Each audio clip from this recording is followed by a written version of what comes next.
There is a skills deficiency in this country. We know a large proportion of startups fail very early on. People are reluctant to invest in you because you're Asian or you're a woman. But the advice, focus on your vision. It's not always easy when you're in the thick of it. You're going to need these skills if you're going to survive. Hello everyone, welcome to another episode of Success Stories with Mukaddas, where we explore the journeys behind successful entrepreneurs and business leaders, which you can apply to your own journey. Today, I'm thrilled and honored to have Sophie, who is the founder of Skill4Startups and serial entrepreneur and mentor, who is helping countless entrepreneurs to build successful businesses. Thank you so much for being here. Thank you. I cannot wait to learn from your journey, your story. Please tell us more about you. Thank you. Thank you so much for having me on your Success Stories podcast. And I'm sure you've had some wonderful guests that are inspiring. My story is about pursuing your dreams and essentially advocating education. Essentially, I started in the education sector at the early career. And I fell in love with supporting young people, and I fell in love with education for the youth, better quality education for young people, and empowering and inspiring young people's careers. I think it is so important for the future of the UK economy and globally that education is accessible to all young people. I conducted some really interesting research for probably about 18 months, and I found that there was a pattern where young people who are not successful academically are very creative practically and have some great ideas to build their own businesses. And then this got me going. So I thought, hang on, there's something here. And then I researched the startup space and the entrepreneurship world, and I found that there was a gap between 0 to 3 years with startups, and how education can play a very critical role in upskilling founders that are really at that early stage in business and they are new to business and the business world. So we gave birth to Skill4Startups. So we merged education with business, early inception business, and we saw the value of some critical skills that really give and instill confidence in fresh new founders that want to be self-employed, want to be their own bosses, and really want to change the world through an innovation perhaps, or a service or a new product. And I think Skill4Startups has, in the last 9 months, supported several startups, as you said, both financially and from a mentoring perspective. I am very proud of the fact that Skill4Startups is in a very unique position with regards to putting education and skills first, and then advocating and building strong businesses. And I think that's the critical element to our business model, which might be slightly different for other types of business expos or those who are probably in the startup space that are supporting startups. And there is a skills deficiency in this country, and that has creeped into how we conduct our businesses, how we build our businesses. So essentially, Skill4Startups is the UK's very first mobile business school that actually operates as a roadshow model.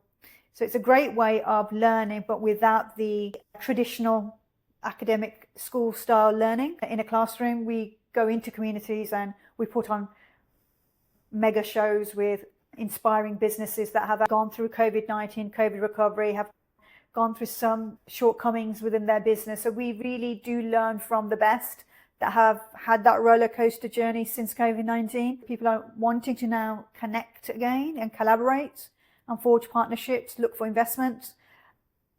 And I think that's it. Skill4Startups has really capitalized on that hunger to be successful founders. So that's our journey. It's been 9 months of hard work, and you know this, and you're coming to the roadshow on the 24th of October, which is being hosted by Google Cloud, and they are the first big company to back Skill4Startups and its festival roadshow. And it's a real pleasure to be in London, where This is where the dream is, isn't it? In central London, Greater London, everybody looks to London for investment. It looks for London for its first business launch. So coming here is actually quite special. Oh, thank you so much for sharing your journey. I enjoyed a lot listening to the story behind Skill4Startup. And there are quite a few interesting points that you mentioned. You mentioned that there is a skills deficiency. What kind of skills deficiency you discovered during your research? Yeah, I think for me, it is really how you develop your business models, how you develop your business strategy that could make or break your startup, and a lot of elements that go into our business planning and our financial models. We have to show that we're ahead of the game and there's a real demand for your product or a demand for your service. No one really should be starting a business without the understanding of the market position or the market space for your specialist product. And we find that we have great ideas, all of us do, and we see something, but we don't know whether that idea is worth gambling your fortune until you've really properly spent a good few months testing the product or listening to conducting those focus groups, which we have done for 3 years now as a whole enterprise. And the reason why we as a startup, we've made a profit on our parent company, and the reason why that has happened with no investment and only literally a tight budget is because our business model was strong and we had done the research that soft skills and business skills were the future for the UK economy. And we designed our enterprise with the foresight that the Labour Party were going to come in. And with the Labour Party, it's all about young and the youth and those really vital skills for young people and young entrepreneurs, promoting business. And I think we were ahead of the game because it's happened, because there's been a change in the government. It's now Labour and they are looking at the youth, and we are looking at getting more young entrepreneurs into the business market. Again, that research has now, it's favoured us. Those predictions have favoured us because we're very good at looking at the state of play in the business world, what's working, what's not working. We know that there's a lack of funding, there's a lack of investment. If investment and funding does get released, it's really hard to achieve because you have to have a clear vision, you have to have a clear mission, you have to be underpinned by values, you have to have a financial forecast that's predicted 5 years plus. No investor wants to invest in a business model that doesn't last very long. So it's very important that these skills and these nuggets of wisdoms and insights are properly researched before the idea is launched. I think that is critical. And in year 0, that's your respite for 12 months. You want to be collecting data and you want to be talking to your clients. And I think that's very important, that research and data and your decision making should be driven by scientific fact. And you should weigh up the risks, but there are good risks and bad risks. And I think Skills4Startups can distinguish that quite nicely and teach you where risks are needed for you to make that big break and what you need to do to protect your business from your competitors. Thank you so much. Yes, definitely the product market fit is the key for any business, right? But can you share a bit more about how did you test this product market fit on your own journey? I think for us, it was simple. There was a lot of educational content out there around soft skills and business skills pre-COVID-19 that sometimes worked, sometimes didn't, because you still had that skills deficiency evident when employers would employ young people into entry roles. You're still retraining them, and financial skills and numeracy and literacy, these are very important for an employer, so it's important in business. For me, I redefined some of those critical skills in a different way using research that is linked to what business needs, want, and the future. There's literally nobody teaches you to be a founder from day one. So I thought, why can't we teach why can't we find a alternative way of teaching founders to be successful founders? So there's nothing out there. So I've designed a mentorship model, which doesn't focus on coaching in that respect. It's actually pure teaching. So it's teaching, but in a mentorship style of 13 distinct principles and practices that I think are so critical in your successful journey, because I've had to learn from this, and nothing we've put together at this precise moment in time, nothing like this exists at the moment in traditional academia or any other form of accelerator program. And those models are fine because you can learn what you need to learn, but practical knowledge of learning, but actually physically living your business and launching your idea that is a different skill set. And you have to live as an entrepreneur, and you have to actually physically launch your idea eventually. And it's very hard to do it from theory to practice. And what Skill4Startups is aiming to do over the next few years is bridge that gap. So our products and our courses and our roadshows are going to make it a lot more easier for you to just launch idea. It has to be as quick and as efficient as possible once you've got all that data and you're ready and you've got a budget to launch the idea. Skill4Startups wants to accelerate that without our program being an accelerator, because it's not. It's on-demand support. You can do our courses and take on our products and learn the content we're teaching through the roadshows at any point in your journey. And it could be after you've graduated from an MBA or gone through an accelerator. So some of our starters that are coming through have already been on a 12-week accelerator, but they still need more skills.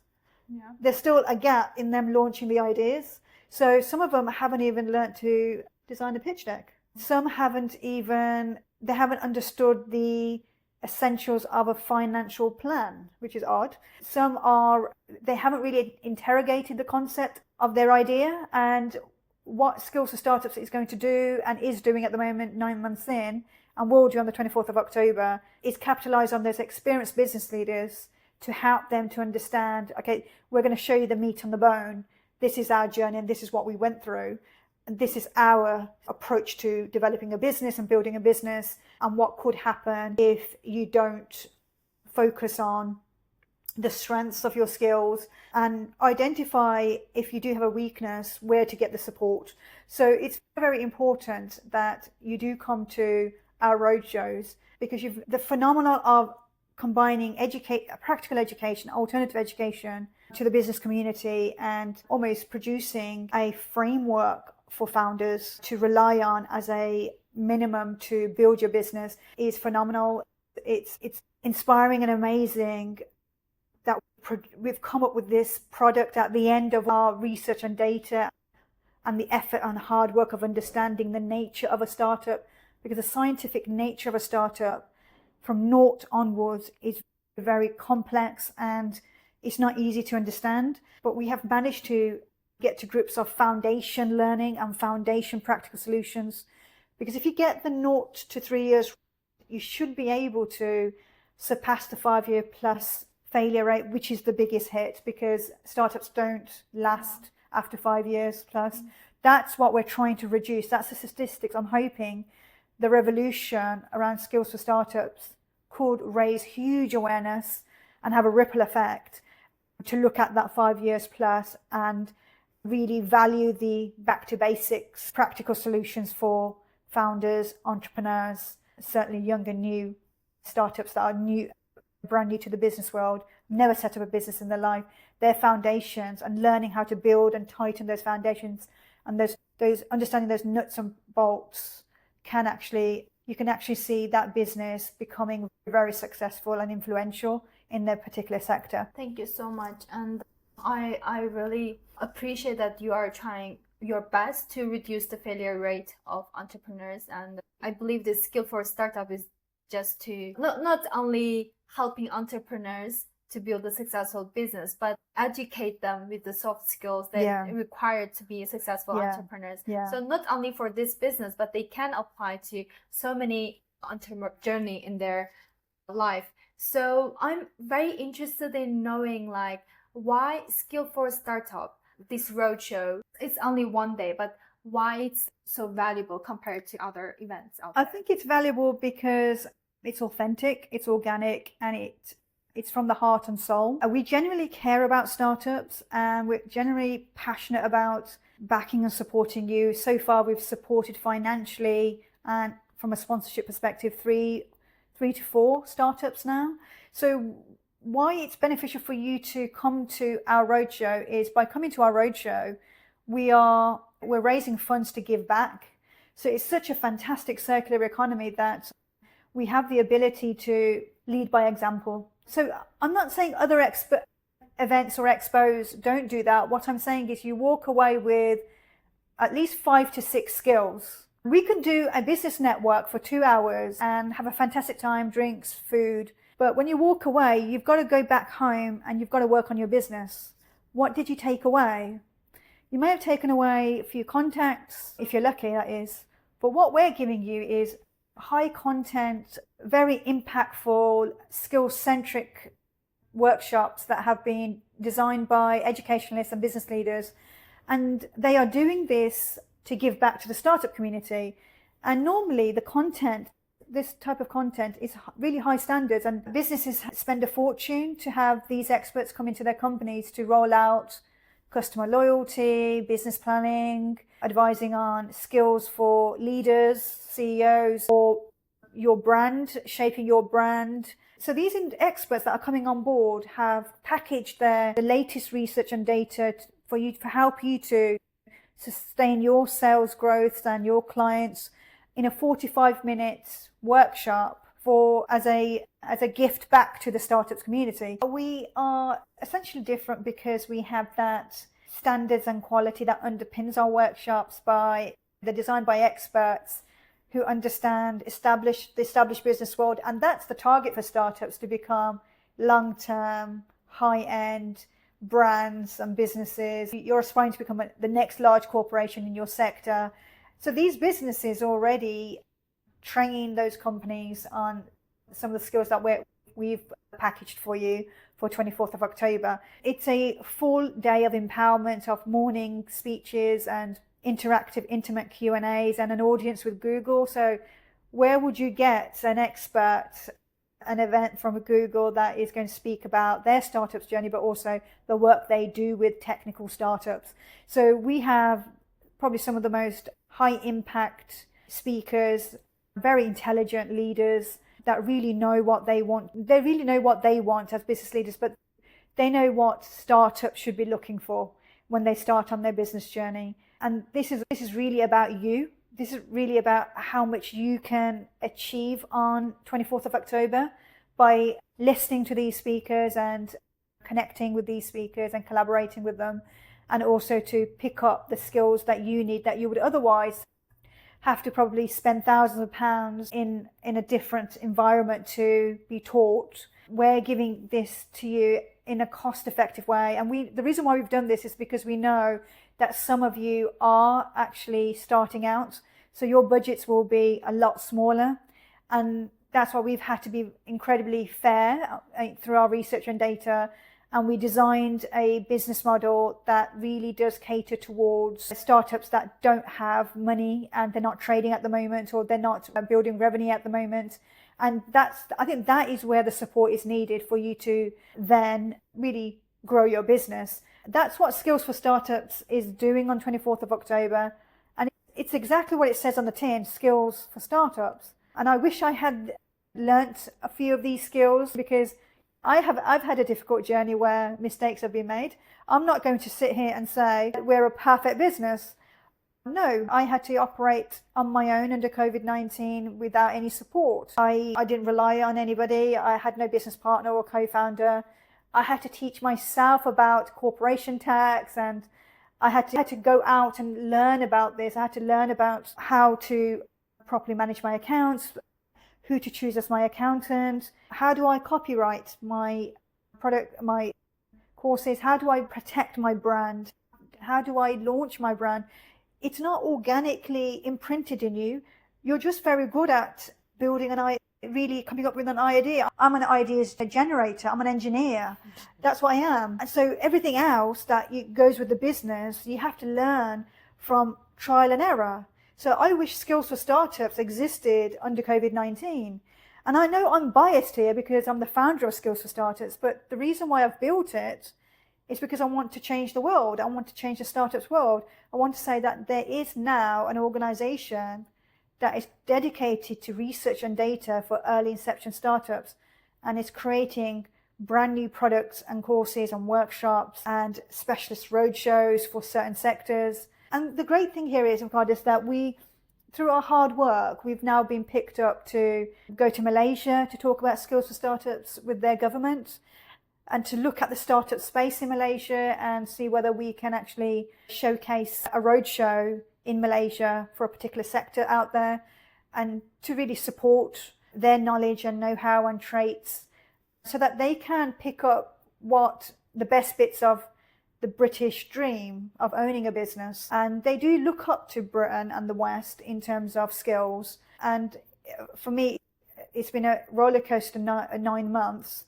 But to get to that point as a very new company, for me, I think it's quite inspiring. Oh, thank you so much for sharing your journey as well. In 3 years, you already had one very successful roadshow, and another one is coming very soon, and you are planning going global already. I think choosing a good partner, a right partner, is also very essential. And I want to talk about this a bit further. What do you think would be a great partnership, great co-founders in a business? I think great. Often I find that when you have an idea, as I'm just going to describe this to you because it's very important, because many startups I've come across are founded by a single person, a single business leader. Not everyone has co-founders or business partners. So that's one subject matter that I want to discuss today. But the second is that when you have an idea on your own, it's a bit like being pregnant. So for 9 months, you're growing that idea inside you. You're growing that idea because it doesn't come from 2 or 3 people. This is what the message I'm sending out is having co-founders, business partners, it's not a natural process, because the ideas come from a single majority of the time, the idea comes from a single person who has who carries that idea for a good 6 to 9 months, I've found, and then gives birth to the idea, which is the building part. And you start to then build, just like you nurture a baby, you breastfeed a baby, the baby grows, the startup grows. In order for you to then take the decision to bring in a co-founder or a business partner, there has to be a legitimate reason, because you gave birth to that startup. It's your baby. So that's one situation that I just want to address, that it's okay to be a founder in the first 2 years, and then it's okay to then perhaps become a co-founder or a founder and bring in a business partner or an investor. There's always time to share the burden later on. You don't have to have a co-founder from day one. And often it doesn't happen unless you're going into business with people you know, and it's a shared vision and a shared idea that has been developed by two to three people. And often that can be a family-led business where you and your sister or your brother or even your parents. So some young entrepreneurs, their co-founders are parents. That's the truth. It's a fact. And it works well. As a family, it works well. It's a family business. The dynamics work well. And the reason why it works is because they understand each other. They know each other, but the boundaries are important as well. And then you may go into business with your other half and you build it. Originally, you build it with your husband or your wife. It works really well because you've given birth to something together.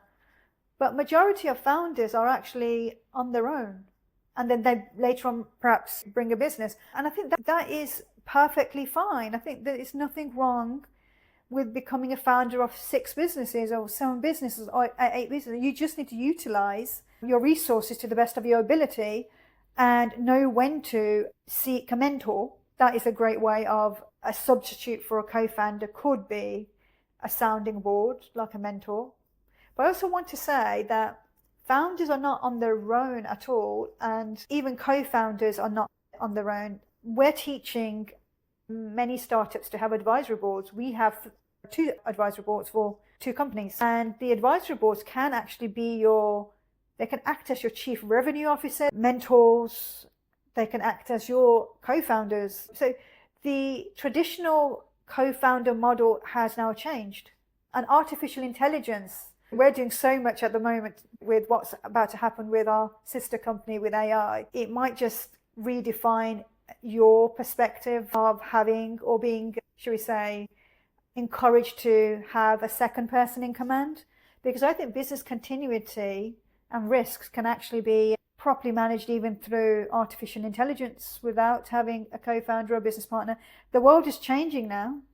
Single people on their own could be great business leaders by using systems and artificial intelligence. Yeah, definitely. Thank you so much for sharing your thoughts. Of course, now we have access to AI, we have a lot of programs, like mentors are available. For example, if I had a business idea, I developed for several months, maybe 2 years, and then at some moment I feel like I'm not moving that fast, and I might need extra help, and I want to find someone who has the same vision. Yeah. But how I can decide someone can be my great co-founder? What skills or qualities that I need to look for from another person? If you do want to go down the road of finding a co-founder, you need to understand why you need a co-founder. What is their accountability and responsibility? Why are they called a co-founder? Are they going to add value to a business that's not fully formed yet? So is there a gap? So for instance, it could be that if you're introducing technology or some sort of system, so you've designed your business strategy, you founded the idea, you founded the business, but you're not a technical person. So if you're bringing in a technical person to enhance the business itself from a foundation perspective, the building perspective, then that's a co-founder.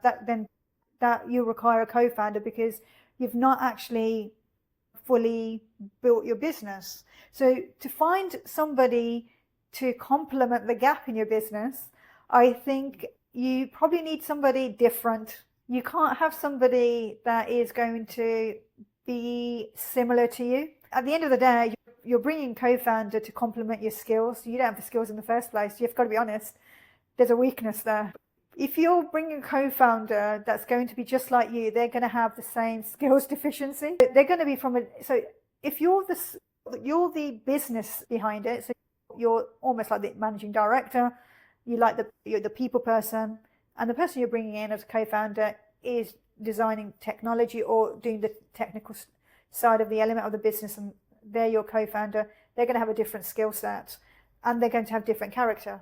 So you're going to have to be mindful when you're interviewing perhaps or pursuing a co-founder that they are meeting the gap or the deficiency or the deficit within the business. That, for instance, if the business can't go any further without a system or without the prototype of a product, because you can't build it, because you had the idea but you're not an engineer, then you have to seek a co-founder that can hit the ground running and speed up that startup for growth purposes. That's the perfect co-founder. You're not bringing a co-founder to slow you down. You're bringing a co-founder to speed it up because there was a gap. So they have to have that partnership with you as now the other co-founder. And they also have to appreciate that you originally did bring this idea to fruition, but perhaps didn't have the technical or scientific elements to bring it to market. So that's the bit they're doing. They are bringing it to market for you, developing and marketing something or a product or a system and process for you. So they have to have the ability to do that and add value. That is a quality that you need to be looking for in a co-founder. If they're not adding value, what was the purpose? And then they shouldn't be there to agree with you. You want a fresh perspective to take your startup to the next level. You want to grow it. They need to complement your weaknesses, value your strengths, and you have to do the same for them. So you need to treat them as a equitable partner. Even if you originally gave birth to the idea, you have to be prepared to share your vision, share your mission, share your resources and your revenue, and really have that legal understanding of what it means to have a co-founder and the jurisdiction they have I think for me that is very important, because I don't have a co-founder. I'll be honest, I'm not going to be sitting here and giving you half truth. I think Skills for Startups is all about honesty and credibility and integrity. I don't have a co-founder, but I'm not designing anything that I can't do myself. I'm not that I'm saying I have every skill under the sun, but I will know at what point to bring staff in. For me, it might be more about staff not having a co-founder. So really understand whether you need the co-founder, because they have to be part of that jigsaw puzzle or that tapestry. They have to be filling something for them to have that value, and for them to automatically become a shareholder because they've helped you with launching your product. Is that what you require, rather than jumping in and thinking, well, actually I need a co-founder because there's 20% of the business not functioning? I think there is a distinction here, and I think co-founders coming in or being manufactured, so it's almost like a dating game. I'm going to go on a speed dating to find a co-founder. I don't think it's organic. And I think if there are co-founders that are successful in this country, it's because they shared the burden equitably for the idea launch and the original vision, and they shared the conviction around launching that idea from year zero. But yeah, I from my expertise, because I have spoken to now over 200 startups, is that finding a co-founder later on, it really just doesn't make sense to me, because you've already built the business. I think what you need is to think about raising funds and bringing in an investor at the right stage, when you've generated revenue perhaps, or you've valued your business, it's valuable. I think that's more important than bringing in a co-founder. I just can't see that happening for people who are 3 or 4 years in. We are 3.5 years in, and I can't contemplate what's the justification of bringing in a co-founder. The business is set, the vision is set. We're just ready to go with our products, which we are now through our roadshows. The products are being launched. What do I need a co-founder for? Even the business acumen, which came a little bit later for me, because I keep saying I'm an ex-civil servant, so that's my justification. But the point is, even with the business acumen, I had to learn that. I didn't bring in a business partner. I wanted to stay cost effective, so I just want to say to all of you out there, you need to remain cost effective between 0 to 2 to have a longer successful business journey. And I think if you want a co-founder, start your business with somebody very early on, then you've got the co-founder.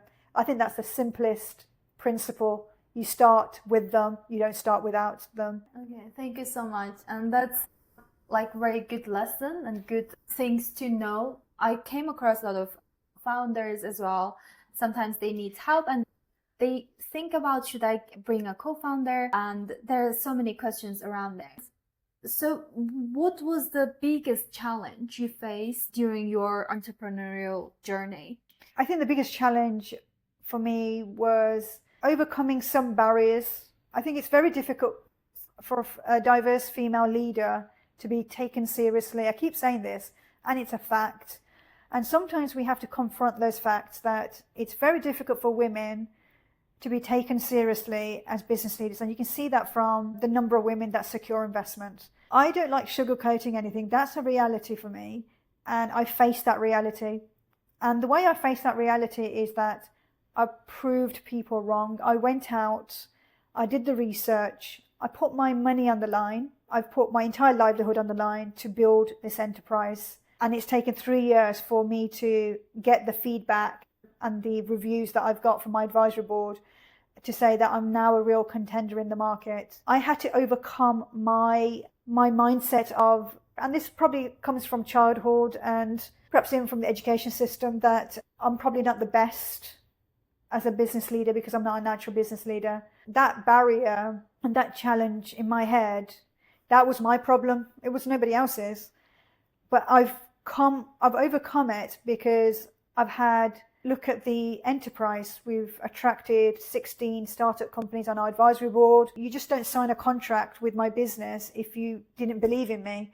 So I now believe that I am a very good business leader. I have strong business acumen. I'm commercial. But I also have a heart and I'm compassionate and I want to help as many startups. And because of the challenges and obstacles, it's made me a better person. I've built something here that it really shows my inadequacies through the business journey. I don't want you to go through what I went through.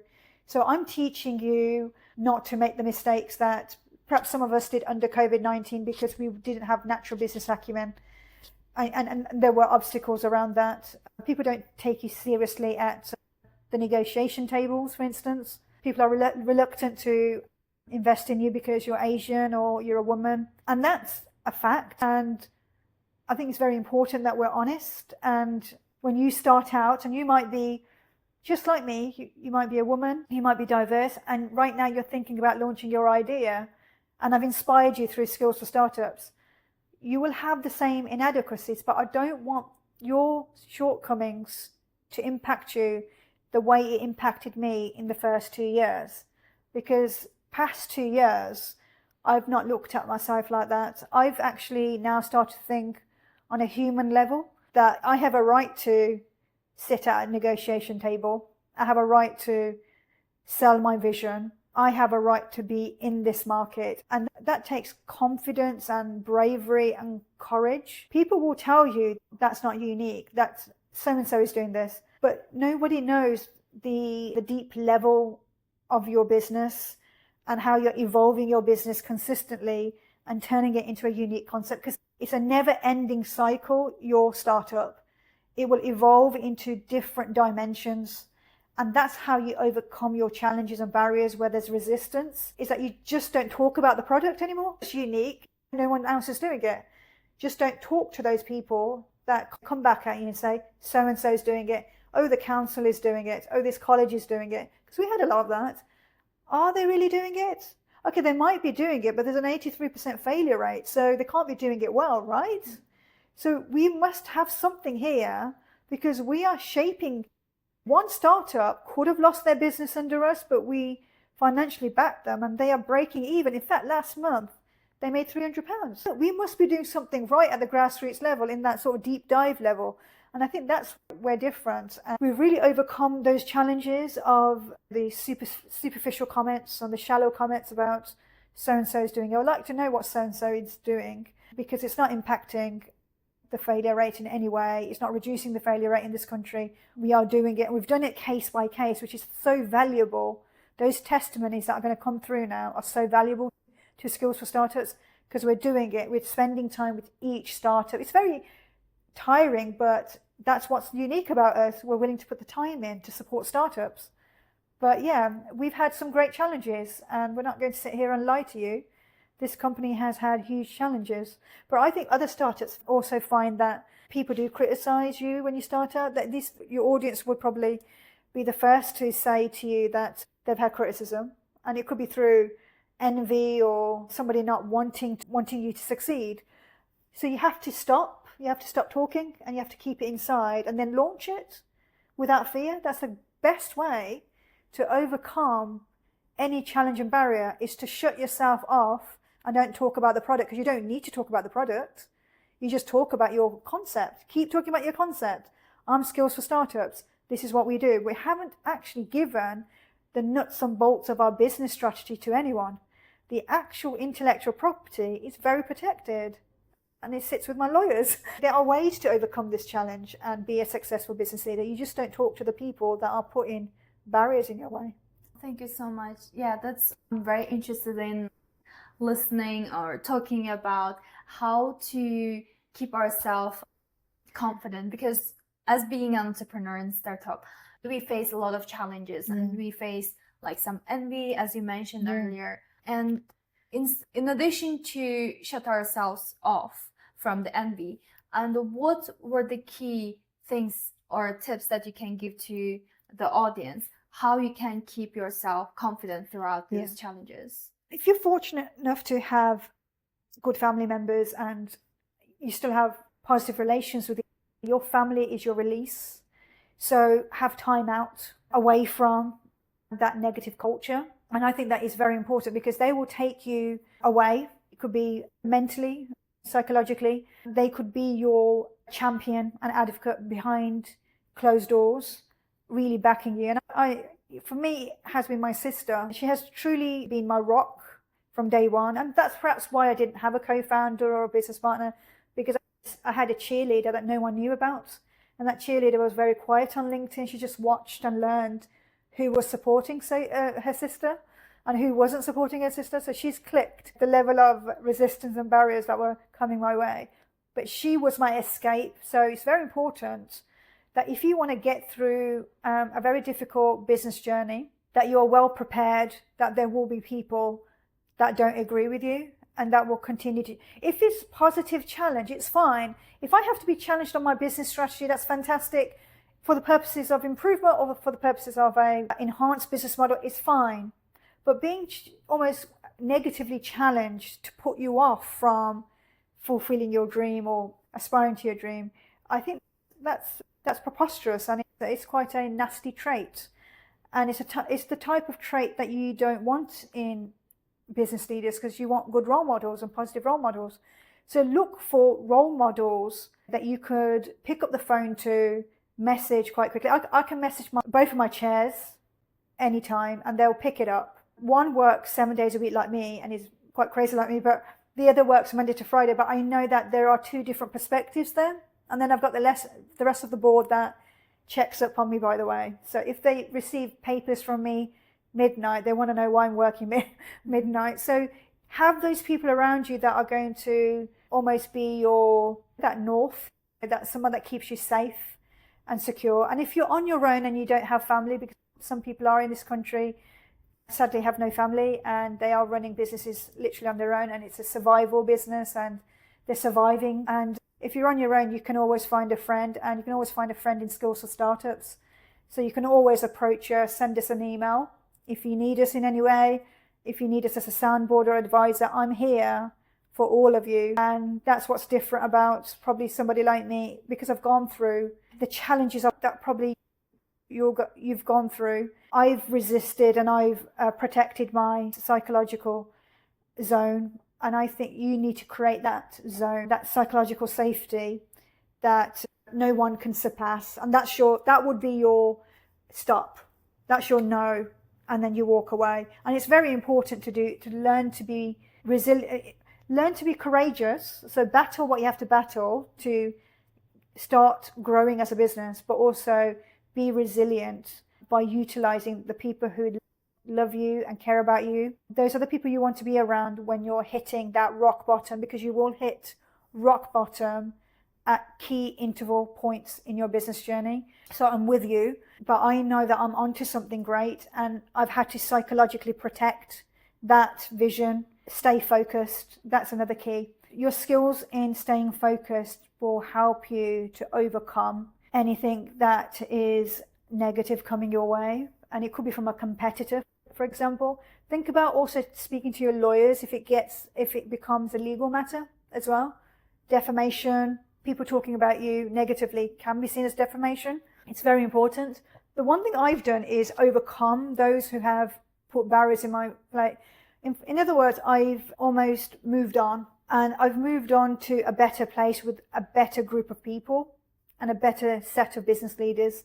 That might be the best remedy for what you're going through, is perhaps cut your ties around the individuals that are perhaps bringing you down. It's just to walk away and focus on your idea, focus on your vision, focus on what you initially set out to achieve. But this is the best advice I can give you. I think some people undervalue the power of focus. It's not always easy when you're in the thick of it, but I have been more focused in the last 9 months than ever before. And I think that boils down to the fact that my maturity in business has increased. I'm a more mature business leader, and I attract more experienced business leaders who want to be part of the team. That is a phenomenal change in me as a business leader. You are truly interested in helping entrepreneurs like me, my co-founder, or other entrepreneurs who are coming to the event. Yeah, thank you so much for being so much kind and caring person and caring entrepreneur. When we start out, I think it's very important that we understand that when we secure a partnership, we have to nurture that partnership. It's not a tick box exercise, attracting customers to your products. So our customer loyalty for startup success teaches you about long-term contracts, having a long-term relationship with your clients and your customers and what their needs and wants are. Then they will continue to come back and want to do business with you. So I think that is a very critical workshop for you to attend if you want loyal customers, and they will see something in you. It could be your compassion or your integrity or your values, or the fact that you're just simply very good at giving them a great deal. I think it's very important that you learn the tricks of the trades around loyalty and client relations. So that's an interesting workshop that I'm looking forward to seeing your feedback on. But there is a plethora of others that are really going to surprise you. So we have somebody called Matt Swain, who's the CEO and founder of The Triangle, and he helps people use their brand on LinkedIn, using the power of LinkedIn to attract investment, scoping out your attraction as a company. And he's doing some tremendous work with CEOs and founders at the moment across UK and USA. So it's an interesting workshop that's going to really look at attracting investment in a different way, how you can actually use social media as a tool to get out there and start talking and just putting out content over and over again. And that's exactly what's happened to us, because we're always posting. We're now attracting good board members. We're attracting people who are interested in seeing where Skill4Startups is going. It's very interesting. That's why we've probably secured the Google element to our roadshow. They are hosting, and there is an audience with Google. So there will be a lot of content around technology and techie startups. So it's worth coming just for those workshops and the audience with Google. Oh, thank you so much. Also, you secured Google. So Google is hosting this event, right? Yes, they are. Can you tell me more about it? I think there was a lot of negotiations. So obviously I've had to influence my board to open up connections and contents. And who would resist somebody who continuously says, this is Skill4Startups, we want to make the third roadshow special, bigger. So then the negotiation started with Google. So our chair, Luke Island, has connections with Google and already works. And given all the, should we say, advocating and campaigning that has gone on with Skill4Startups, I think it was a no-brainer for Google to see this initiative as very important to the startup scene, especially the techie startup scene that are desperate for the soft skills to really turn their ideas and their technology into limited companies. From that angle, it was a no-brainer for Google to come on board. And they are looking forward to on the 24th of October, they are looking forward to hosting us and being their events team being part of our organization for one day of empowerment. So that was so special 9 months in to get such a big brand to back us. That I think was very definitive for us. And it's a lot of hard work going on at the advisory board level, but I think that I'm very appreciative of the good people that are giving up their generous time to support Skill4Startups.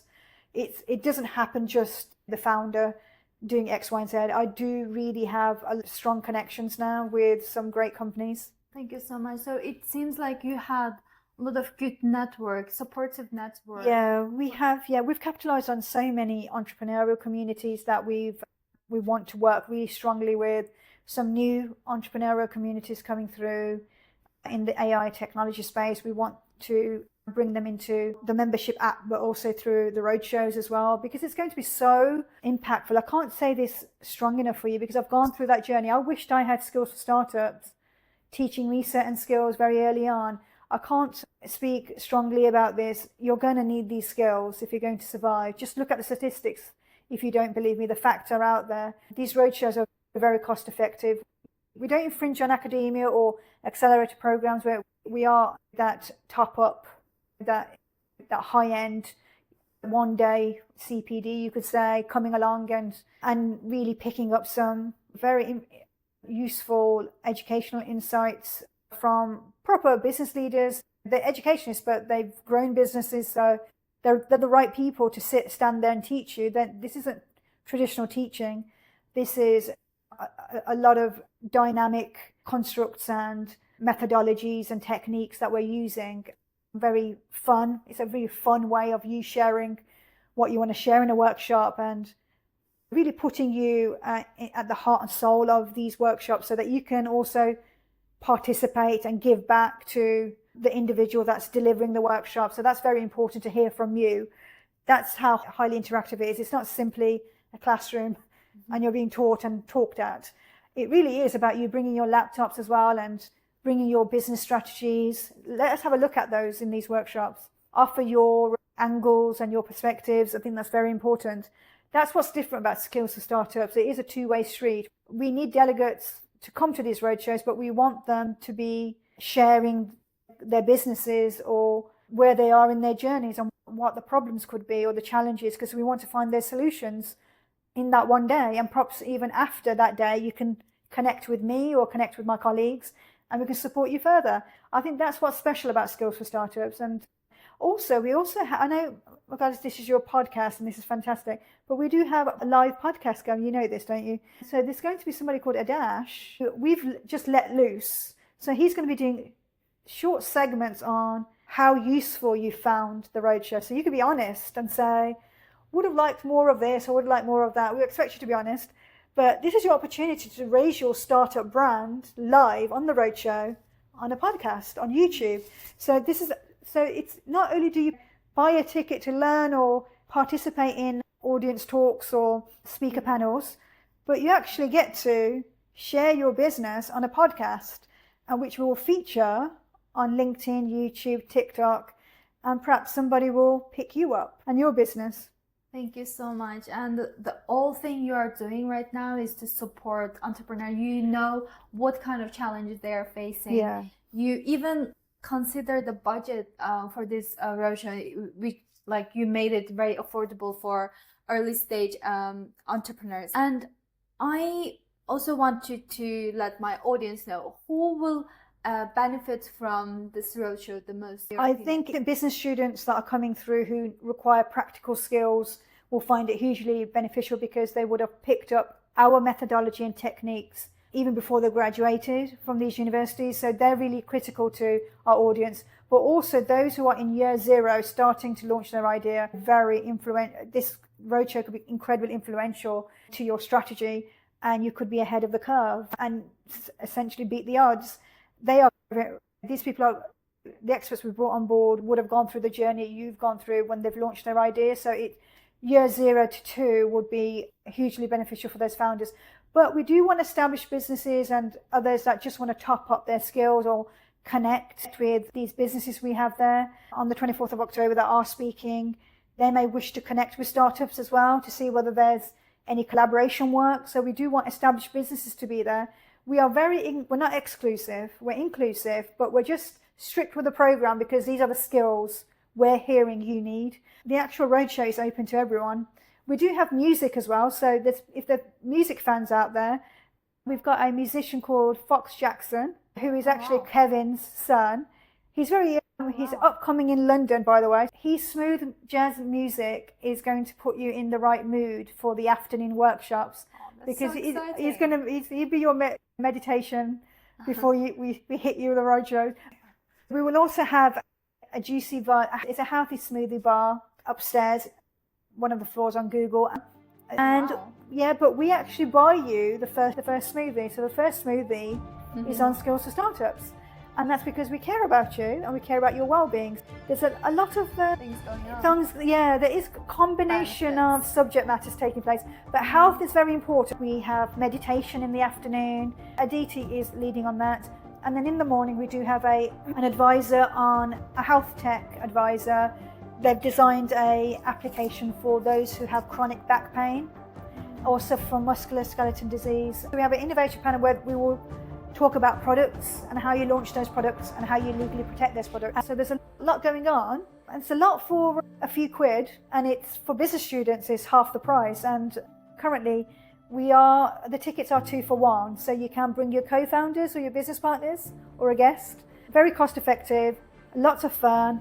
Breakfast, lunch, afternoon tea. You're actually going to be in good, brand new building. Thank you so much. There are so many great things that are going on that every entrepreneur can benefit from. And thank you so much for being so thoughtful and organizing this event.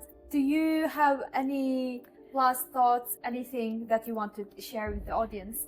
My last thoughts are that I know for you, I know what success looks like and I know what failure looks like, and both are very important.